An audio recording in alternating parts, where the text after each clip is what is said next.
tout simplement, je vais vous demander de vous présenter. Je vais commencer avec Fred. Je l'avais déjà rencontré par ailleurs. Fred, vas-y, raconte-nous un petit peu qui tu es. Frédéric Assel, je suis cofondateur d'une application, d'une plateforme qui s'appelle Wally et qui a comme objectif de réduire l'impact de nos modes de consommation sur l'environnement. Donc, on s'adresse aussi bien aux particuliers que bien sûr à ceux qui sont intéressés et qui ont un intérêt à diminuer l'impact des modes de consommation sur l'environnement. Donc, nous, on a pris le problème en considérant qu'il y avait deux axes. La première axe, c'est être utile. On veut être cette application est utile et on a 4 moyens de l'être. Je vais essayer d'être très rapide. Oui, On a vas-y. un Magic Scan. Ce Magic Scan permet de pouvoir scanner les produits avant de les acheter et de savoir quel type d'emballage ils ont, de quel type d'emballage le fabricant utilise et surtout, est-ce que cet emballage qui se dit recyclable, est-ce qu'il est vraiment recyclé à l'endroit où vous le consommez? Parce que certaines villes ont des moyens de recycler et d'autres pas pour certains types de matière. Et donc, nous, on permet de le faire à travers le QR code, le code barre des produits. Ensuite, on a le guide du tri. Ça, c'est comment mieux gérer ces déchets. C'est-à-dire, si vous avez un doute, là où vous êtes, encore une fois, géolocalisé, sur est-ce qu'il faut le mettre dans la poubelle jaune, est-ce qu'il faut le mettre sur la poubelle noire, ou est-ce qu'au contraire, il faut l'apporter et faire un apport volontaire, vous le savez en partant du principe que vous utilisez votre application. On a ce qu'on appelle le Boom Map. Ça, c'est l'identification, lorsque vous le souhaitez, de vous indiquer magasins et les endroits où vous pouvez consommer le plus modérément possible par rapport à l'empreinte déchets. Et le quatrième, c'est la collecte, le calendrier de collecte. On vous permet, grâce à une application, un envoi d'informations sur votre iPhone, la veille de la sortie de votre poubelle, quand est-ce qu'il faut sortir la bonne poubelle. Plus exactement, la veille où vous devez la sortir, on vous indique la bonne poubelle à sortir, quel que soit l'endroit où vous êtes, y compris en vacances. Et Parfait. enfin, l'idée, c'est d'être fédérateur. Et l'idée d'être fédérateur, c'est de créer un mouvement, je veux dire, fédérateur, évidemment. Et le premier mouvement qu'on a lancé, qui a eu un certain succès, c'est Good Friendly. Nous, on considère que l'eau du robinet nous utilisons l'eau du robinet comme un activateur majeur de la décarbonation de la consommation des ménages. On se dit que plus on consommera d'eau, moins on consommera de bouteilles en plastique. Et donc, on aide l'utilisation de la gourde par indiquer là où vous êtes, là où vous avez votre gourde, le meilleur moyen de le remplir gratuitement, que ce soit dans une borne d'eau locale ou que ce soit dans un magasin qui a accepté de jouer la carte de gourde friendly. Voilà. Parfait. Tu étais très précis. Merci beaucoup, Fred. Maintenant, je vais demander à Augustin de se présenter, tout simplement. Merci beaucoup. Bonjour à tous, donc je suis Augustin Jacquelin, cofondateur de l'entreprise Lemon Tree. Alors nous, on est une structure qui propose des systèmes de clés en main de gestion des déchets sur une approche multiflux. Très concrètement, donc ça fait 10 ans qu'on existe. On a un peu plus de 500 clients, répartis essentiellement en Île-de-France et en région PACA, parce que c'est là où on a nos plateformes aussi de collecte. Mais on a un certain nombre de clients aussi répartis sur le territoire. Et le principe, c'est d'avoir une approche assez clé en main, justement pour des professionnels, sur la gestion de leurs déchets, pouvoir les accompagner, d'abord d'un point de vue législatif, puisque il y a une obligation pour tout professionnel de trier ses déchets en 5 flux et c'est pas si simple de s'y retrouver. Donc, on installe du matériel, on opère la collecte et puis tout ce qui est traçabilité, reporting, envoi en filière de recyclage. On a une autre particularité, c'est qu'on est aussi engagé dans une démarche sociale puisque toute la partie opération est assurée par Lemonade, qui est notre filiale d'insertion, du coup qui permet de former des gens sur les métiers de l'économie circulaire, des gens qui précédemment étaient plutôt en situation d'exclusion ou en tout cas qui cherchent à se remettre en selle, un petit coup de pouce pour repartir en emploi. Voilà, donc c'est une approche écologique et sociale pour vous faciliter la gestion de vos déchets. Parfait. Merci beaucoup, Augustin. Julien, je vais te demander de te présenter, de nous dire un petit peu qui tu es. Merci beaucoup. Oui, bonjour. Bonjour. Julien Rochecorne, je représente la structure Élise. Donc moi, je suis sur le site de Lille. On est un réseau national. On a à peu près, enfin, on a un peu plus de 20 ans d'existence. On est, nous aussi, donc, acteurs sur le marché du recyclage de déchets professionnels. Donc, principalement, enfin, majoritairement sur du déchet de bureau dans le tertiaire, dans les administrations, mais aussi sur l'industrie et du commerce. On est acteur donc de l'économie sociale et solidaire, c'est-à-dire que dans nos valeurs, le premier but, c'est d'aller créer de l'emploi pour des personnes en situation de handicap ou plutôt profil insertion. Donc voilà, on est un interlocuteur unique pour 100% des déchets professionnels de nos clients. On a un maillage national, donc on a une quarantaine d'agences en France. On traite à peu près 20 000 tonnes de déchets par an. Sur un peu moins de 14 000 points de collecte. Donc voilà, tout ça, ça a permis de créer à peu près 500 emplois à destination notamment de personnes handicapées. Enfin, en grande majorité, les sites Élise sont des entreprises adaptées. Donc voilà, c'est cet aspect social qui est très important chez nous, en plus de l'aspect environnemental. Parfait. Alors, normalement, Pauline devrait nous rejoindre en 4G. Voilà. En attendant, je vais vous poser des questions. En tout cas, je vais essayer d'être pertinent dans mes questions. Donc, première question, quels sont les types de déchets issus des commerces ou marques de mode? Qui c'est qui veut s'y Alors, coller? Julien? ouais, Parfait. Merci beaucoup. effectivement, donc ce type de clients, on les connaît depuis longtemps. On commence à avoir de nouvelles problématiques. En tout cas, on nous demande de nouvelles solutions. Principalement, donc, on a de l'emballage, des déchets plastiques, des déchets carton. On a aussi de la poubelle à évacuer, des choses comme ça, hein, évidemment. Mais de plus en plus, effectivement, on voit que les acteurs ont besoin de solutions sur le textile à différentes échelles, soit sur des invendus dans des stocks, soit sur des retours, soit effectivement, enfin, de plus en plus, on nous sollicite pour des retours clients post-consumer et avoir des filières derrière pour trier, démanteler et assurer soit le recyclage, soit la réutilisation de ces éléments-là. Parfait. Augustin, est-ce que tu veux compléter ça? Alors, nous, on est effectivement sur un créneau assez similaire à Élise. L'idée, c'est d'aller aider les commerces, les boutiques sur finalement la gestion de leurs déchets, principalement hors textile, parce que finalement, sur ce cœur de métier, il y a des solutions plus spécifiques qui existent. Mais l'idée, c'est plutôt d'aller sur ces éléments de carton, housse, tout ce qui est polystyrène. On parlait précédemment des cintres. C'est une problématique qui est revenue, qui revient régulièrement. Alors c'est sûr que quand ils sont mixtes, ils sont plus difficiles à recycler. Néanmoins, ils sont quand même très majoritairement composés de plastique monomatériaux. Ça veut dire un seul plastique. Et on peut les revaloriser. Dans les 5 flux, on retrouve aussi le bois. Donc, s'il y a des palettes, les cagettes, c'est un petit peu plus rare dans la partie mode. Et puis, nous, on va aussi aller sur des choses qui sont finalement à destination de vos clients, un peu spécifiques. Aujourd'hui, on collecte aussi des mégots. Et très récemment, puisqu'il y a une semaine, là, on a lancé une filière de recyclage de masques. Voilà, donc les masques qui sont pareil en PP, donc c'est du plastique qui peut se retraiter et c'est une filière en plus qui débouche sur du textile, donc du t-shirt technique fabriqué en France. Donc voilà, on cherche ce genre de boucle là pour apporter des solutions toujours avec un regard de circuit court.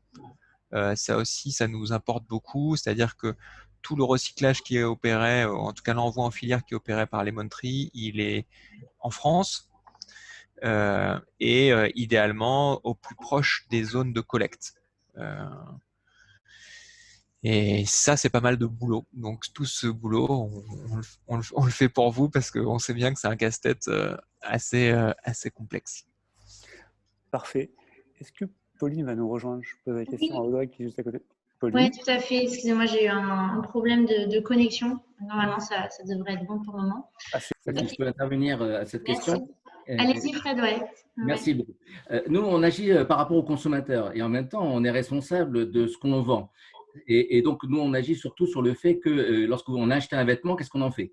Et notre manière d'expliquer comment on peut réduire l'impact de ce mode de consommation sur l'environnement en ayant acheté des vêtements, c'est soit d'indiquer les magasins qui reprennent les vêtements pour les mettre dans une seconde main, soit indiquer les bornes de textiles qui sont plus proches, et y compris les associations qui sont autour de chez vous et qui ont besoin de ce vêtement, même s'il est déchiré, même s'il n'est plus utilisable, parce qu'elles vont se servir de la matière pour embourrer des coussins, pour en faire des éléments. Donc voilà, nous, on s'occupe plutôt du consommateur par rapport au fait que, et maintenant que j'ai acheté, et donc je me retrouve avec un produit que je n'utilise plus, alors ça peut être des produits que l'on me met en seconde main, mais ça peut être un produit qu'il faut recycler, qu'est-ce que j'en fais?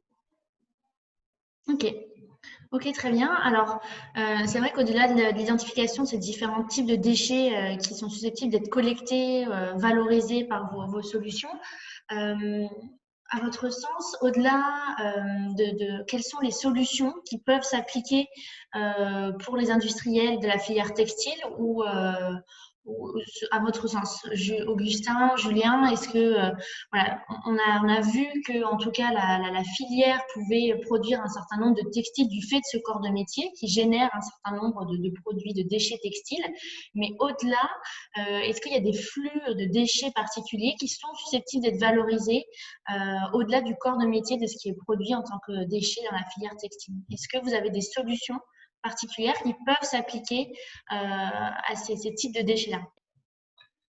En fait, la filière textile produit des déchets un peu à chaque étape. Mais suivant les types de déchets, il y aura différentes applications ensuite dans les solutions de traitement. Ça sera, par exemple, ce qui est les chutes de fabrication dans les ateliers de confection, c'est bien plus facile de les mettre dans le circuit de recyclage, alors soit en réutilisation pour recréer de nouveaux produits. Et ça, il y a plein de petits acteurs qui commencent à se mobiliser. Ça se structure pas mal là-dessus.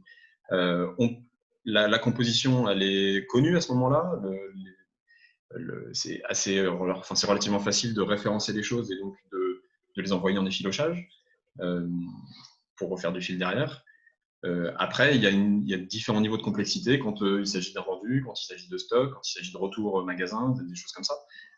Où là, il faut s'adapter au cas par cas et avoir des acteurs qui, effectivement, tout au long de la chaîne logistique, sont capables de référencer, de trier et de démanteler pour pouvoir envoyer dans la bonne filière. Et là, il y aura une application presque au cas par cas. Mais pour ça, il faut être capable de collecter plein de petits gisements, de massifier tout ça, de référencer et d'envoyer ça après dans les bonnes filières. Mais on ne pourra pas le faire juste un petit gisement, envoyer 40 kilos ici. Voilà. Il faut pouvoir massifier et avoir une vision globale ou nationale. Oui, tout à fait. Augustin, sur cette thématique-là, est-ce que vous avez, vous, des solutions particulières justement pour collecter ces flux de déchets qu'on pourrait appeler annexes au final à l'activité corps de métier de la filière textile? En tout cas, moi, je suis tout à fait d'accord avec Julien sur le constat, c'est-à-dire que pour que ça fonctionne bien, il faut pouvoir massifier. Et soit on fait une massification en allant récupérer des grandes quantités à certains endroits, soit on récupère des flux diffus, donc multiflux, tous en même temps sur un point, puisqu'en fait la complexité de ces schémas, ce sont souvent les coûts de collecte. Donc aller chercher des petites quantités à plein de petits endroits, c'est compliqué et c'est cher, mais quand vous allez chercher des petites quantités à un même endroit, déjà vous commencez à opérer la massification. Et à partir du moment où on a fait ça, il y a un champ des possibles qui est assez important. Nous, on regarde différents modes de traitement. Ce qui nous intéresse, évidemment, c'est de pouvoir diminuer l'impact du traitement. Donc, concrètement, indépendamment de tous les flux dont je parlais juste avant, hein, en exemple de flux qu'on peut récupérer, sur ces modes de traitement, on va regarder est-ce qu'il est possible de faire de l'upcycling. Pareil, ce que disait Julien, on récupère un stock ça peut être justement du vêtement. Est-ce qu'on a une capacité de le remettre en circuit plutôt que, et puis si c'est pas possible, effectivement de l'envoyer plutôt vers de l'effilochage pour que ça redevienne une fibre qui puisse être elle-même réinjectée. Et nous, on agit finalement à plusieurs échelons de cette chaîne. Donc là, je parlais de l'upcycling. Après, on va avoir des entreprises qui nous sollicitent plutôt pour la partie collecte et mise en place dans leurs bureaux ou dans leurs usines. On va avoir des structures qui nous appellent pour du matériel plus spécifique.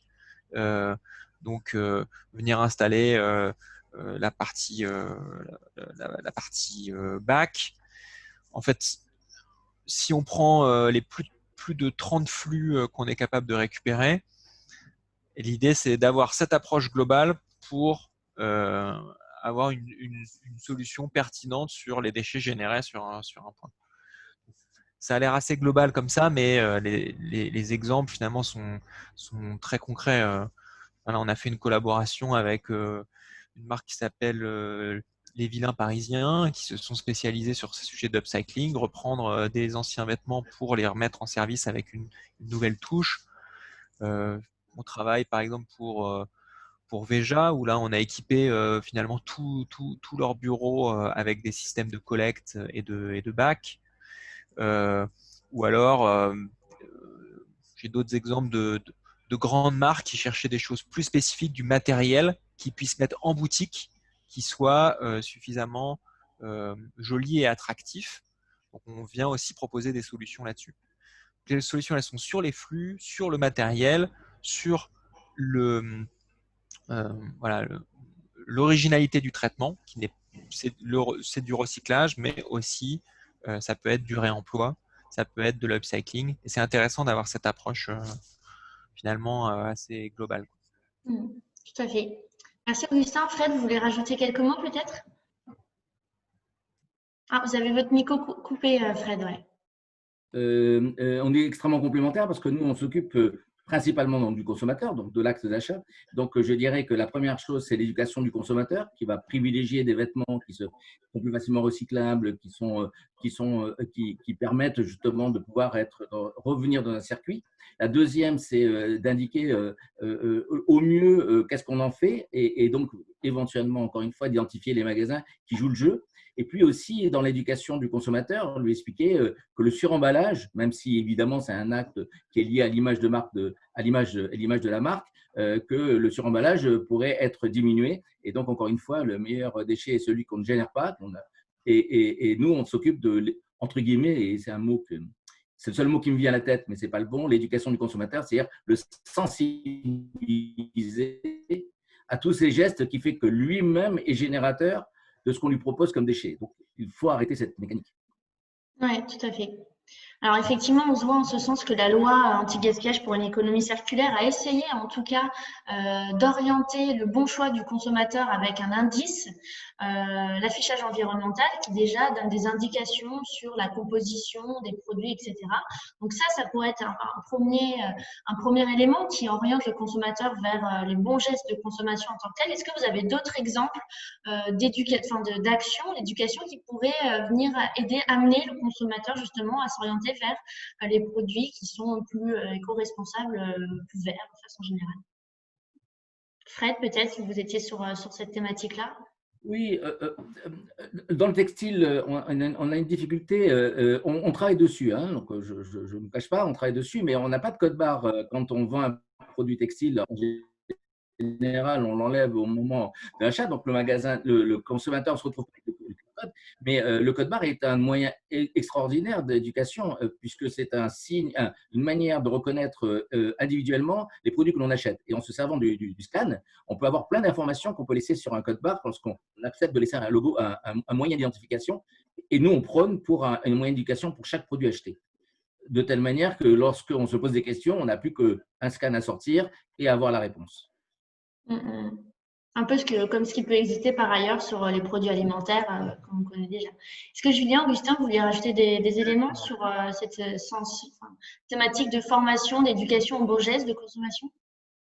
Il y a l'éducation, mais il y a aussi aujourd'hui une attente de tous les consommateurs qui aussi attendent que ce soit les entreprises qui bougent, les marques. Voilà, il y a beaucoup de réseaux de boutiques qui maintenant ont la problématique de pouvoir récupérer des vêtements qui sont usagés, que les clients ramènent. Donc ça, il faut qu'on propose aussi des solutions en même temps que la gestion des déchets globales. Il faut que ça soit possible aussi pour les marques de le faire en ayant des interlocuteurs qui vous permettent de le faire avec un coût le plus bas possible et qui permet aussi, comme disait Fred, qu'on trace les filières de recyclage derrière. Après, sur l'éducation, il y a plein d'étapes. Nous, on travaille aussi avec une application énergique donc, qui est principalement vers les salariés d'entreprise, qui permet de sensibiliser, d'aller plus loin dans les démarches, de mettre en place dans les entreprises des challenges pour réduire le déchet, d'être conscient de quel est l'impact du déchet, de voir comment on pourrait faire autrement et proposer des solutions pour faire autrement. Okay. Augustin? Alors, nous, c'est un point qui est très présent chez Lemon Tree, ce sujet de sensibilisation. Le premier axe, il est vraiment sur la compréhension, c'est-à-dire on fait tout ce travail d'expliquer la transparence des filières, la traçabilité pour que les gens s'approprient un peu le sujet. Dans les déchets, il y a un côté un peu boîte noire, c'est-à-dire que pendant des années, on ne savait pas très bien où ça allait. Il y a des reportages qui sortent régulièrement sur une forme d'opacité des déchets qui sont envoyés à l'autre bout du monde. Bon. Donc, le premier point, c'est effectivement de pouvoir dire clairement où est-ce qu'on les a collectés, en quelle quantité, en quelle qualité et où est-ce qu'on les envoie. Et ça, déjà, ça permet aux gens de mieux s'approprier les filières et du coup d'être beaucoup plus impliqués dans le geste de tri.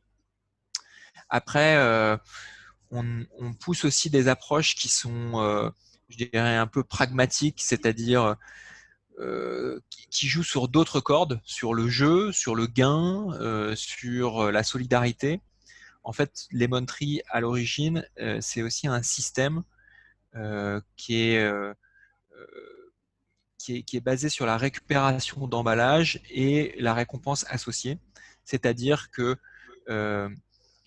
aussi pouvoir, et dans vos magasins, c'est des choses assez faciles à mettre en place. Quand les gens vous rapportent des choses, vous pouvez proposer des bons d'achat qui permettent finalement de récompenser un peu l'utilisateur pour son geste. C'est aussi une façon de le fidéliser, de le sensibiliser. Donc là, c'est un système plutôt de rétribution, mais le jeu fonctionne aussi assez bien, c'est-à-dire rendre aussi ces gestes-là les plus sympathiques, les plus ludiques possibles. En tout cas, voilà, c'est surtout sur ces cordes-là qu'on joue et en dernier lieu, mais pas des moindres, on propose assez régulièrement des dispositifs où ce qu'on va appeler de la générosité embarquée. J'ai emprunté ce terme à un micro-don qui propose finalement, à l'occasion de gestes comme le geste de tri par exemple, de faire aussi un don à une association. C'est-à-dire que c'est le double effet qui se coule. Hein. Non seulement vous avez voilà, vous faites un geste pour la planète, mais en plus, grâce à ce geste, vous générez de la valeur et une partie de cette valeur, elle va être redistribuée à des projets associatifs. Alors, c'est pas toujours simple à mettre en place, mais en tout cas, nous, c'est des choses qu'on fait beaucoup, notamment sur nos automates qui se trouvent à l'entrée de certains magasins, où quand vous venez déposer des emballages, vous avez le choix entre prendre un bon d'achat ou faire un don à une association équivalent à ce bon d'achat. Donc ces mécaniques-là, encore une fois, la transparence, le jeu, la récompense, il faut jouer un peu sur toutes les cordes pour ratisser le plus large possible et embarquer un maximum de personnes. Très bien. Alors justement, en termes d'essayer d'avoir une vision très systémique et très globale de cette gestion des déchets des professionnels, on parlait de la valorisation possible de la collecte des déchets textiles, mais est-ce que, à votre sens, il n'y aurait pas d'autres types de déchets? Je pense notamment à la logistique qui est entraînée du fait de la livraison, ces différents flux de textiles, ou alors sur les surfaces d'exposition. Est-ce qu'il y aurait des choses, des actions à pouvoir mener pour justement essayer de prévenir la production de ces déchets-là ou alors de les valoriser d'une manière ou d'une autre? Est-ce que Julien voulait prendre la parole sur cette thématique-là? Oui, alors effectivement, il y a tout type de déchets. Enfin, vous y êtes confronté régulièrement et vous ne pouvez pas comment dire, creuser chaque sujet un par un, c'est-à-dire se soucier du meuble d'un côté, des piles de l'autre, des lampes, etc.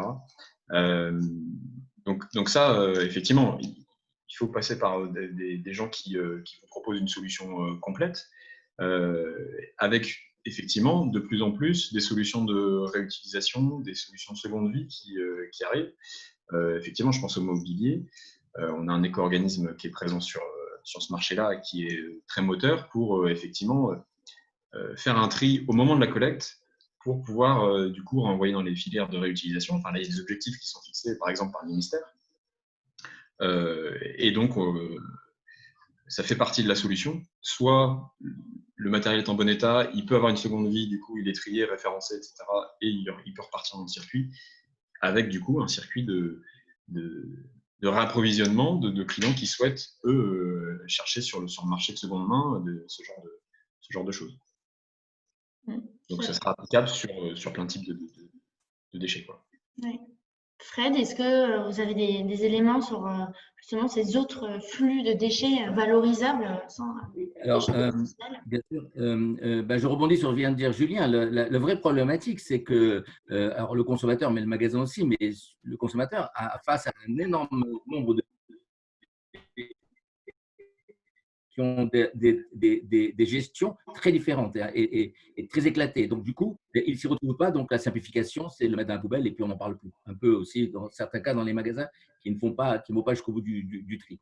Donc, l'idée, c'est quand même d'avoir, excusez-moi de faire de la com pour Wally, mais c'est d'avoir un élément centralisateur qui permet à tout moment, quel que soit le déchet, d'avoir une réponse à la plus petite impact, que ça soit par l'identification des réseaux, soit parce qu'ils peuvent le mettre dans une filière, soit parce qu'ils le mettent au centre de tri, parce que c'est là que c'est le plus intéressant à mettre. Et je dirais que dans le deuxième aspect, c'est aussi d'identifier les bons faiseurs. Parce que également, si vous voulez orienter la consommation, enfin en tout cas nous c'est notre volonté, c'est quand même aller vers des consommations moins impactantes. Et donc le fait d'identifier un certain nombre de marques, un certain nombre de magasins qui font les efforts, ça oriente aussi les magasins ou les marques surtout à faire des efforts supplémentaires si le consommateur est informé que les efforts sont faits.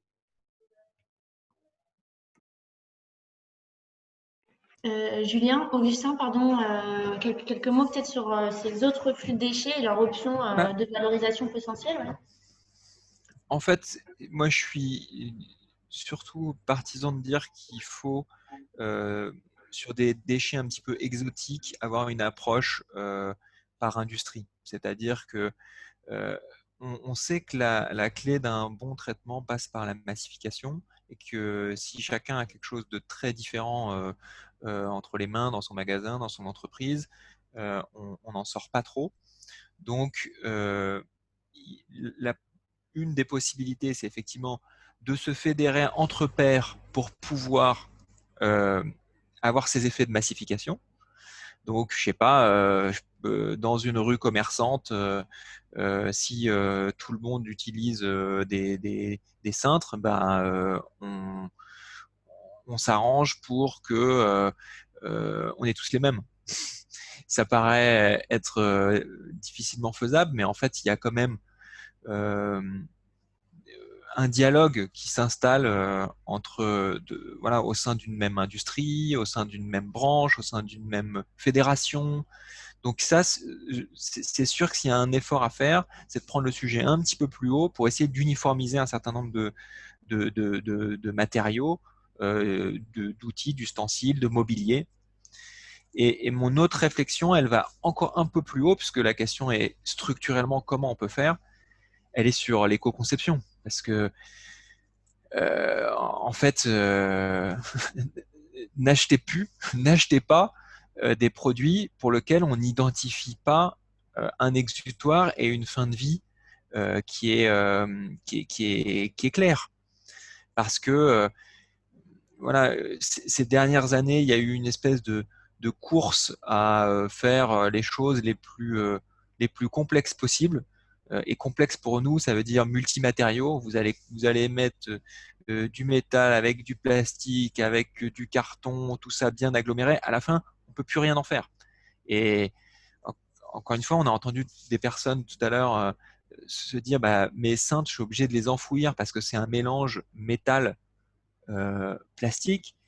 C'est quand même un peu fou, quoi.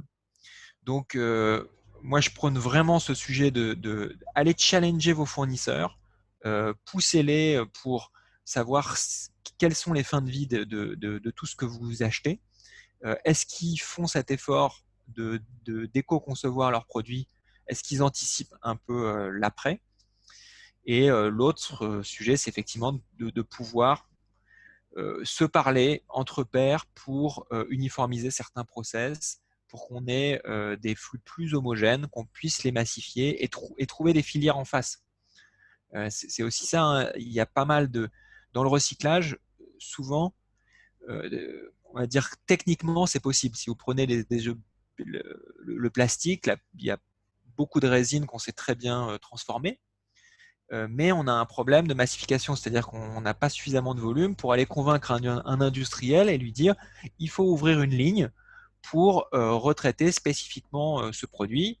Lui, il nous répond en quelle quantité vous allez m'apporter, avec quelle qualité de traitement, donc est-ce que c'est homogène, et à quelle fréquence. Est-ce que ça va être un apport régulier? Parce que si j'ouvre une ligne de recyclage pour 15 jours, 3 semaines, c'est pas évident. C'est typiquement notre sujet actuellement sur les masques. On se demande si c'est tout à fait conjoncturel ou pas. Je nous le souhaite à tous que ce soit un peu conjoncturel. Mais quand on a du coup réfléchi, et encore une fois, moi j'ai qu'une faible part dans la construction de cette filière, mais l'idée, c'est aussi de se dire, oui, derrière, ça va pouvoir donner des options pour traiter des blues, des charlottes, d'autres flux. Donc, qu'on ait quand même une régularité dans l'apport de matière. Je voudrais juste compléter par rapport à l'exemple du cintre que je ne connais pas. Donc, enfin, je connais le cintre, mais je ne sais pas la filière. Mais on a le même problème lorsqu'on est dans la consigne. Lorsqu'on fait faire de la consigne de verre, on est sollicité pour réfléchir sur comment faire en sorte que les emballages soient un peu uniformes, de telle manière que quand ils sont ramassés, ils ne sont pas obligatoirement utilisés par la marque qui l'a mis en place, mais par d'autres marques. Et ça a une condition, c'est que la filière se mette d'accord sur un standard. Et je trouvais que pour le cintre, c'est une très bonne idée. Enfin, si tu me permets, Augustin, de dire ça, mais c'est une très bonne idée parce que c'est la seule manière de pouvoir récupérer. La deuxième, c'est la sensibilisation. C'est-à-dire que si le consommateur est au courant que lorsqu'il achète un produit et l'emballage qui va avec est multicouche, et il ne le sait pas quand il le voit comme cela, et si on lui indique, il va changer son comportement. En tout cas, on le pousse à faire de telle manière que la filiale devient de plus en plus avec des monoproduits et des produits qui ont une possibilité d'être recyclé. Parce qu'encore une fois, on parlait du PET, Augustin parlait du PET en plastique qui est recyclable et recyclé, et on n'a que 25% de récupération. Pourquoi? Parce que les personnes qui ont du plastique n'ont pas forcément le bon geste de tri, et donc ils n'arrivent pas au centre de tri, qui est le meilleur endroit pour le récupérer, parce que le centre de tri est capable de le revendre aux bonnes filières. Et voilà, donc tout ça, c'est tout un cheminement et une prise de conscience. La prise de conscience est hyper importante dans ce qu'on vient de se dire. Oui, tout à fait. Alors c'est vrai qu'on a bien compris que l'idée c'était aussi au-delà de favoriser les valorisations, le recyclage, mais c'était avant tout d'essayer de prévenir la production de ces déchets-là. Et donc on est bien conscient que les thématiques d'économie circulaire, elles sont énormément diverses et variées. Vous pouvez travailler sur l'angle de l'éco-conception, sur l'angle de l'information, la sensibilisation du consommateur, mais aussi sur la thématique des nouveaux business models. Quels peuvent être ces nouveaux business models qui peuvent permettre en quelque sorte d'essayer d'améliorer l'introduction de l'économie circulaire dans l'industrie du retail, par exemple. Donc, est-ce que vous avez des informations, des idées, un petit peu dans une thématique un peu plus prospective, sur les business models circulaires à promouvoir dans l'industrie du retail? Augustin, vous avez des informations sur cette thématique-là, par exemple? Alors, c'est sûr que dans l'économie circulaire, on essaie de remonter les boucles. Donc, nous, on s'occupe beaucoup de recyclage, mais on s'intéresse inévitablement, et c'est notre vocation, à ces autres boucles, parfois plus courtes et plus vertueuses. Donc, le réemploi, la réutilisation, la réduction. Et je pense que ça, c'est un premier point, déjà de se dire, OK, où est-ce que je peux réduire? Mais bon, ça, première réflexion, et une fois qu'on a passé celle-là, en termes de nouveaux business models, moi, je trouve intéressant, notamment d'un point de vue logistique, justement, ces dispositifs de consignes. C'est-à-dire qu'on va suivre des capacités de transport qui sont réutilisables. Je vous invite à aller voir par exemple une structure comme Pandobac, qui, alors c'est plutôt adapté à de la food, puisqu'ils sont installés à Rungis, mais en fait on peut tout à fait comparer ça à du cartonnage de vêtements, c'est-à-dire qu'au lieu de vous faire livrer dans un carton qui sera, je l'espère, recyclé, vous avez une boîte solide qui est marquée, qui est suivie, et puis vous la rendez au moment où on vous dépose une nouvelle livraison. Et du coup, ces contenants-là, ils font des nouvelles boucles. Donc ça, c'est plutôt d'un point de vue logistique, on va dire back-office. Et puis même en front office, même pour vos clients, effectivement, les business models du réemploi, de la seconde main, de la location sont hyper intéressants d'un point de vue écologique. Et même d'un point de vue attente consommateur, d'un point de vue aussi fidélisation de vos clients. Et on voit pas mal d'initiatives fleurir sur ces sujets. J'ai changé la dernière fois avec Place to Swap, par exemple, sur les vêtements. Je trouve que c'est un assez bon exemple. Il vous aide à monter des corners de seconde main ou une marketplace de revente pour votre marque sur des invendus. Donc, voilà, ces modèles-là, c'est bien de les intégrer, encore une fois, parce que les consommateurs cherchent ça, parce que ce sont des modèles plus vertueux. Et d'un point de vue commerce, c'est aussi intéressant pour vous. Voilà, j'en parle en connaissance de cause, pas dans le retail, mais nous, on loue du matériel, on loue des machines. Et du coup, on en prend le plus soin possible. On essaie d'allonger au maximum leur durée de vie. Et ce faisant, on améliore aussi la rentabilité de notre activité, parce que ça fait un passage, deux passages. C'est comme si vous le vendiez plusieurs fois. Ah, votre micro est coupé, Pauline. Pardon. Merci Augustin. Julien, Fred, est-ce que vous voulez rajouter quelques mots justement dans un volet plus prospectif sur ces nouveaux business models qui permettraient d'améliorer la filière? Alors, nous, on ne va pas forcément on va pas proposer de nouveaux business models. On va suivre les tendances, effectivement, sur la deuxième main et tout ça. Manifestement, il y a des besoins logistiques dans le process. Là-dessus, ça va être aux marques d'être moteurs sur comment ils vont pouvoir effectivement profiter de la seconde main pour revendre ces produits-là, pour mettre en place des choses un peu plus standardisées, massifier d'abord et puis ensuite standardiser derrière pour pouvoir dégager des marges aussi là-dessus, pouvoir fidéliser aussi les consommateurs dans leur magasin pour à la fois venir remettre le produit post-consumer et puis savoir que je vais pouvoir acheter quelque chose aussi en seconde main, en réutilisation. Oui, il faut être accompagné. Et puis autour de ça, dans la gestion des déchets, il faut avoir de nouvelles approches pour minimiser les coûts et avoir un impact qui soit de plus en plus faible. Alors à la fois économiquement et puis environnementalement, évidemment. Mais, parce que plus on massifiera, plus on va mutualiser les choses, plus ce sera simple à réaliser. Oui, tout à fait. Ouais. Juste un mot pour, même si ce n'est pas notre corps de métier, mais en tout cas, j'ai assisté à vos conférences depuis hier et j'ai constaté, je ne connaissais pas très bien la filière vêtements, et j'ai constaté que quand même les nouveaux entrants, les nouvelles marques avaient des propositions de valeur extrêmement intéressantes. Je me rappelle d'une conférence, je crois que c'était hier, où il y avait une proposition de fabrication sur place, ou une fabrication de vêtements qui permettait à des gens dans un périmètre de 200 km d'acheter le vêtement.